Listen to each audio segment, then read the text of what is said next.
I would rate this fidget a 2 out of 10. Same with this one, but maybe 3 because it's more colorful.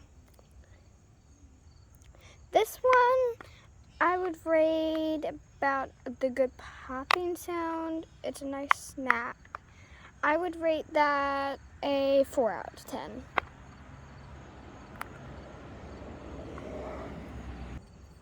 This one is a 10 out of 10 because the popping sounds are immaculate.